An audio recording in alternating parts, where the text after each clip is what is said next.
गर्मी में एक कमरे का ससुराल बना होटल।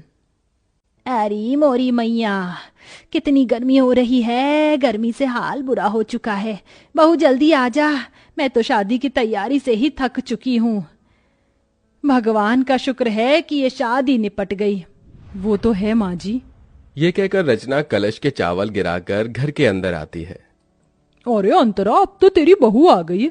अब तो तेरी बहू के हाथ से खाना खा पी कर जाएंगे। अरे जरा हम भी तो देखे बहू कितना अच्छा खाना बनाती है। क्यों कश्मीरा? अरे हाँ हाँ बहू, मुझे बहुत गर्मी लग रही है। मुझे क्या, सबको ही लग रही होगी। गर्मी जो इतनी पड़ रही है, तो जा सबके लिए ठंडा ठंडा शरबत बना कर लिया। जी बुआ जी। और सुनो, तुम शहर में नहीं गांव में हो, तो यहाँ पर तुम्हें घूंघट में रहना पड़ेगा। जी बुआ जी। अरे पर बहू देखेगी कैसे? उसने इतना मोटा और भारी लहंगा पहन रखा है, कपड़े तो बदलने देते। ओहो, जब तक बहू कपड़े बदल कर आएगी हम तो पसीने में तर हो जाएंगे। इससे पहले बहू तू कुछ शरबत लिया। जी लाई। अरे बहू, थोड़ा घूंघट और करो, हम तुम्हारे ससुर समान हैं, तुम्हारे ससुर के बड़े भाई। और हाँ, शरबत सत्तू या बर्फ डालकर लाना। जी ताऊ जी। माँ जी, रसोई कहाँ है? अरे बहू, तुझे रसोई ढूंढने में कोई परेशानी कैसे हो सकती है? वो देख, तेरा ससुराल एक कमरे का है, इस एक कमरे के कोने में हमारी रसोई। वो देख, जा जाकर शरबत बना दे, सभी मेहमान इंतजार कर रहे हैं। इसका मतलब हमारे सारे रिश्तेदार यहीं रहेंगे, इस एक कमरे के ससुराल में? और कहाँ जाएंगे बहू? यहाँ पूरे में बिस्तर बिछा देंगे, सब यहीं लेट जाएंगे। हे भगवान, इतनी गर्मी में सारे लोग एक ही कमरे में कैसे रहेंगे? ऊपर से रसोई भी यहीं है, सारी गर्मी इधर ही आ जाएगी। ऊपर से मुझे ना कपड़े चेंज करने दे रहे, ना घूंघट हटाने दे रहे। मैं तो ऐसी गर्मी में पागल हो जाऊंगी। ये कैसी जगह शादी हो गई है मेरी। इतना कहकर दिल पर पत्थर रखकर उस एक कोने की रसोई में रचना बड़ी मुश्किल से घूंघट में शरबत बनाती है और एक एक करके सभी मेहमानों को शरबत देती है। अरे बहू, इतना सा ही शरबत बनाया था क्या? अरे जरा अपने घर के लोगों को तो देखो, सारे मेहमान हैं। जाओ और शरबत बनाकर लेकर आओ। जी अभी लाई। अरे अंतरा मामी, भूख भी लग रही है, अपनी बहू से कह दो कि थोड़ा कुछ खाने पीने को भी ले आए, सारे मेहमान भूखे बैठे हैं। हाँ विनोद बेटा, मैं अभी खाना बनवा देती हूँ, या बहू खाना भी बना ले। मुझे इतनी गर्मी लग रही है, ऐसा लहंगा पहनकर मैं खाना कैसे बना पाऊंगी? और यहाँ तो कोई कमरा भी नहीं है जहाँ मैं चेंज कर पाऊं। इसीलिए तुझे मना कर रही हूँ, अभी सबको खाना दे दे, शांत होकर बैठ जाएंगे, तो तू अपने बाकी के काम निपटा लेना। जी माँ जी। बड़ी मुश्किल से रचना खाना बनाने के लिए लहंगे में बैठ पाती है। पूरी सब्जी बनाते बनाते उसे पसीने आने लगते हैं।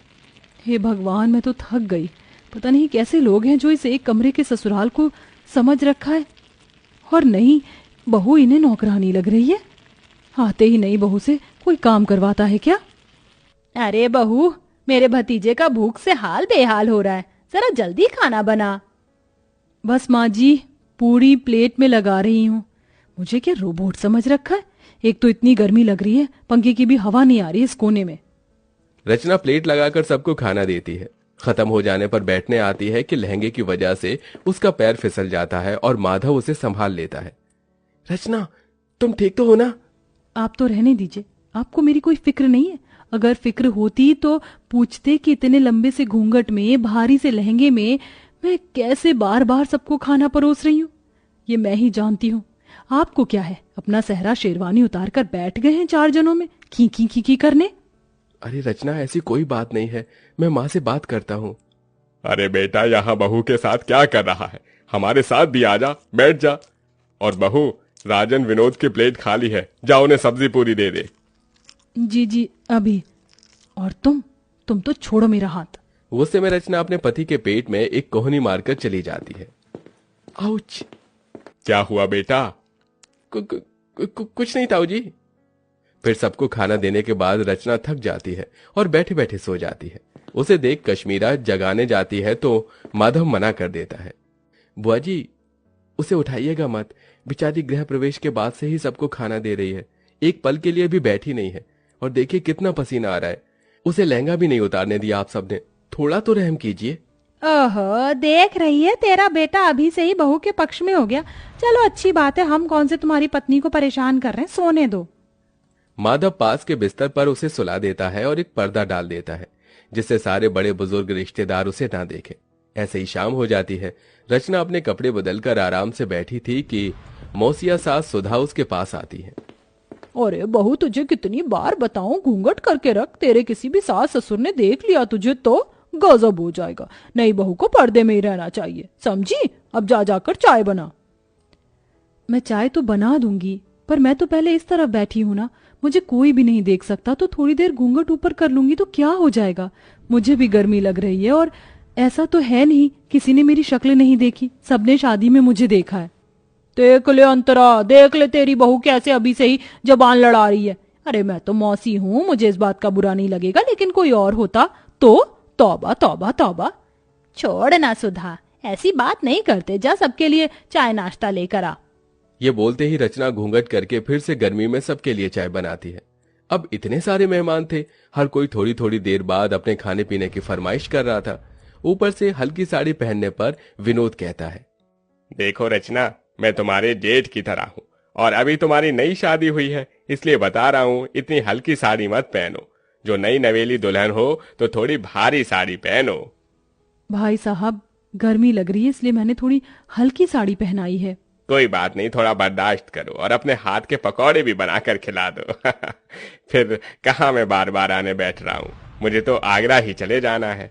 अब मेरा भेजा फ्राई हो रहा है, शादी करके पछता रही हूँ। इससे पहले ही बढ़िया थी मैं जब जीन्स टॉप पहनकर विदाउट कोई घूंघट के इधर उधर रहती थी, पर इन बड़े लोगों ने तो मेरा जीना हराम कर दिया। ऊपर से इतना छोटा ससुराल है, हर जगह कोई ना कोई बैठा है।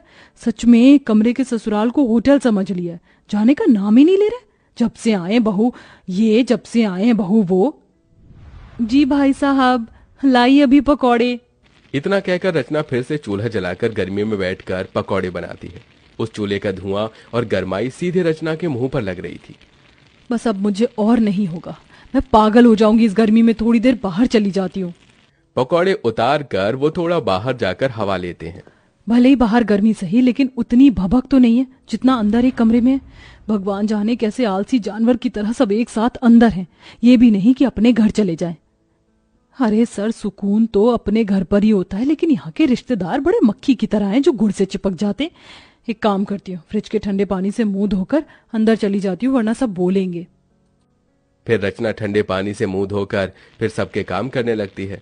ऐसे ही 4 दिन से हफ्ता और हफ्ते से 2 हफ्ते हो जाते हैं, लेकिन मेहमान जाने का नाम नहीं लेते। उन्होंने नई बहू को गर्मी में बिल्कुल काम करवाकर परेशान कर दिया था। ऐसे में रचना की हालत बहुत खराब हो जाती है, क्योंकि वो बेचारी खुद भी खा पी नहीं पाती है। पति से अपनी परेशानी बताती है, लेकिन वो नजरअंदाज कर देता है। बहू एक दिन गर्मी में कपड़े सुखाते सुखाते बेहोश हो जाती है। माधव फौरन डॉक्टर को घर पर बुलाता है, तो डॉक्टर बताता है, देखिए, गर्मी में इनकी हालत बहुत डाउन हो चुकी है। और इतनी मोटी साड़ी क्यों पहनी है आप लोगों ने? आप जून जुलाई की गर्मी से वाकिफ नहीं है क्या? और इतने सारे लोग क्यों हैं? यहाँ पर मरीज के पास ज्यादा लोग रहने से और घबराहट पैदा होती है। देखिए माधव जी, हो सके तो थोड़ा रेस्ट करने वाला एनवायरनमेंट प्रोवाइड करवा दो तो बेहतर होगा। जी डॉक्टर। ये सब इसी वजह से हो रहा होगा। बहू ने मुझे बोला था कि उसे परेशानी हो रही है, फिर भी मैंने इसकी एक नहीं सुनी। बेटा, डॉक्टर साहब सही कह रहे हैं, देख बहू का पगफेरा भी नहीं हुआ। ऐसा कर, तू इसके मायके ले जा इसे। ठीक है माँ। बहुत हो गया, कहीं ना कहीं ये रिश्तेदार भी मेरी बहू के इस हालत के जिम्मेदार हैं। बहुत दिन खाना खा लिया मेरे घर को होटल समझकर, अब मुझे इन्हें यहाँ से निकालना ही होगा। सुनिए, आप सब थोड़ा बाहर जा सकते हैं? जो डॉक्टर साहब ने बोला है उसी के लिए बोला है मैंने। हाँ हाँ ठीक है, चलो चलो सब बाहर चलो। उनके बाहर जाते ही अंतरा बहू से कहती है, बहू मैं समझ सकती हूँ, तू बहुत परेशान हो गई थी, इसलिए अब मैं तुझे तेरे मायके भेज रही हूँ और इन मेहमानों की तो छुट्टी मैं करूंगी। काश तेरी ये बात मैंने पहले समझ ली होती। कोई बात नहीं माँ जी, ये सब हो जाता है, आप अपना ख्याल रखना। हाँ हाँ। कुछ देर बाद माधव रचना को लेकर उसके मायके चला जाता है और फिर अंतरा शाम से लेकर अगले 4 दिन तक रोज फीका खाना बनाती है और बहाने लगाती है। तभी सुधा, कश्मीरा, मुकेश खाने को मना कर देते हैं। अरे नहीं नहीं, बस जिज्जी, अब और नहीं चाहिए। अरे खा लो पेट भरकर, बहू के हाथ से भी तो कहते थे बार बार। पर तुम्हारे हाथ से नहीं खा सकते ना अंतरा। रचना बहुत ज्यादा अच्छा खाना बनाती थी, इसलिए खाते थे। और वैसे भी अब हम सबको बहुत दिन हो गए हैं, अब हमें अपने घर को निकलना चाहिए।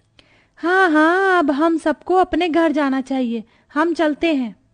इस तरह सारे मेहमान मजबूरन खुद ही अंतरा का बेकार खाना खाकर वहां से भाग जाते हैं और कुछ दिनों बाद ही नई बहू घर वापस आकर एसी में सास के साथ खुशी खुशी रहने लगती है।